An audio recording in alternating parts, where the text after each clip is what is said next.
Shalom saudara-saudara, kita jumpa lagi dalam Renungan Harian GP Kris Pangkal Pinang. Mari siapkan hati kita akan kembali merenungkan firman Tuhan.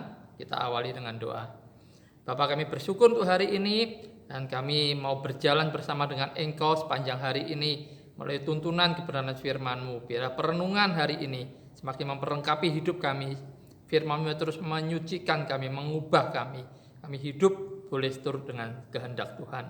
Berkati kami semua yang merenungkan kebenaran firman-Mu saat ini. Demi nama Tuhan Yesus kami berdoa.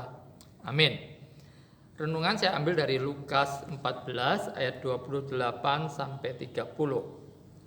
Sebab siapakah di antara kamu yang kalau mau mendirikan sebuah menara tidak duduk dahulu membuat anggaran biayanya, kalau-kalau cukup uangnya untuk menyelesaikan pekerjaannya itu, supaya jikalau ia sudah meletakkan dasarnya dan tidak dapat menyelesaikannya, jangan-jangan semua orang yang melihatnya mengejek dia sambil berkata, orang itu mulai mendirikan tetapi ia tidak sanggup menyelesaikannya.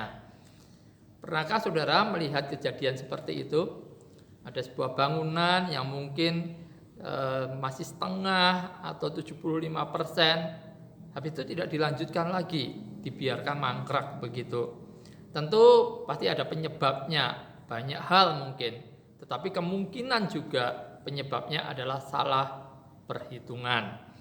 Ya, biaya yang dikeluarkan ternyata begitu besar di luar yang dia perkirakan. Nah, ternyata untuk memperhitungkan, mengkalkulasi ini bukan hanya di bidang pembangunan ataupun bisnis, tetapi di dalam hal mengikut Yesus pun kita perlu untuk mengadakan perhitungan. Karena mengikut Tuhan pun ada harga yang harus kita bayarkan. Untuk itulah maka Tuhan Yesus, kalau kita baca dalam perikop Lukas 14 ini, memberikan dua perumpamaan.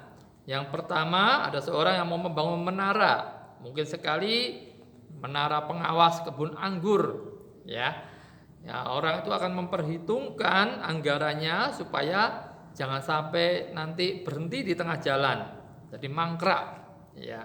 Saudara, yang kedua, ada orang yang mau pergi berperang, juga harus memperhitungkan kekuatan lawan supaya bisa membandingkan di mana, bagaimana kekuatan yang dia miliki. Jangan sampai nanti akhirnya dia mengalami kekalahan yang konyol.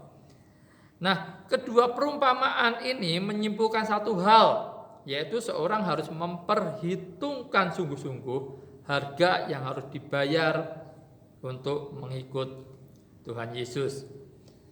Apa harga yang harus dibayar? Apa harga yang harus kita bayarkan ketika kita mengambil keputusan untuk mengikut Yesus? Dikatakan mengikut Yesus mengharuskan seseorang untuk mengutamakan Yesus lebih dari segalanya, lebih dari keluarganya, lebih dari apa yang dia miliki, lebih apa dari dirinya sendiri. Mengikut Yesus juga harus pikul salib. Ini tentu tidak dalam arti literal, saudara, kita tidak nanti buat salib kayu lalu kita pikul tiap hari, tidak seperti itu, ya. Pikul salib artinya saudara mau menanggung segala konsekuensi apapun demi kesetiaan saudara kepada Tuhan, termasuk dalam hidup seperti yang Tuhan kehendaki, hidup dalam pengudusan praktis. Kita harus terus berjuang, mengupayakan untuk menghidupi apa yang Tuhan kehendaki. Jadi kalau kita tahu ini, maka mengikut Yesus bukanlah hal yang murahan. Sebab itu Yesus menganjurkan setiap orang yang begitu banyak waktu itu mengikuti dia untuk mengadakan perhitungan. Ya, apakah dia sudah siap untuk membayar harganya, konsekuensi yang harus dia tanggung ketika menjadi murid Tuhan. Jalan mengikut Tuhan adalah sebuah jalan yang sempit, di mana salib itu muncul sebelum mahkota. Hari ini saya akan menunjukkan beberapa harga yang harus kita bayar dari memikul salib, ya, perkara-perkara apa saja yang harus rela kita korbankan demi mengikut Tuhan. Kebanyakan orang Kristen menganggap harga bayar untuk mengikut Tuhan ya dianggap begitu enteng, tiap minggu datang ke gereja, memberi persembahan, hidup baik-baik saja. Nah, saudara, ternyata tidak hanya seperti itu, ya. Harga bayar untuk mengikut Tuhan lebih dari itu. Ya, ada peperangan yang harus kita menangkan, ada musuh yang harus dikalahkan, ada pengorbanan yang harus dilakukan, ada pencobaan yang harus dilawan. Nah, saya kembali akan mengutip dari G.C. Ryle. Ya, saya akan mengutip 3 saja tentang harga bayar untuk menjadi seorang Kristen yang sejati. Yang pertama, untuk menjadi seorang Kristen yang sejati, kita harus mau kehilangan sikap suka membenarkan diri sendiri. Saya ulangi, untuk menjadi seorang Kristen sejati, kita harus mau kehilangan sikap suka untuk membenarkan diri sendiri. Ini adalah kebiasaan natur semua orang, ya, semua manusia ingin dirinya benar, nggak mau salah. Nah, kita ketika mengambil keputusan untuk mengikut Tuhan, maka kita harus membuang semua gengsi ini, semua kesombongan ini tentang apa yang kita pikir ya adalah kebaikan kita. Saudara, kita perlu tahu bahwa kita diselamatkan hanya oleh Tuhan Yesus. Tanpa Dia, maka moralitas kita, doa-doa kita, pemahaman Alkitab kita, kehadiran kita dalam pertemuan-pertemuan ibadah semuanya nihil adanya. Ya, segala apa yang kita anggap benar di luar Kristus tidak ada apa-apanya. Maka ketika kita mengikut Tuhan, berarti kita harus siap untuk kehilangan sikap suka membenarkan diri sendiri. Kebenaran hanya milik Tuhan. Yang kedua, kita harus menyerahkan semua perbuatan kita yang salah di pemandangan Allah.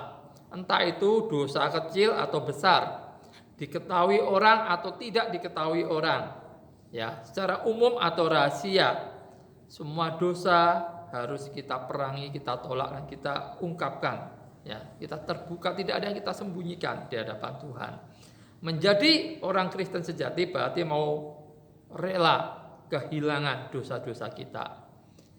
Saudara, biasanya kita itu begitu mencintai dosa, seperti kita mencintai seorang anak, kita mau memeluknya, kita senang, kita mencintainya.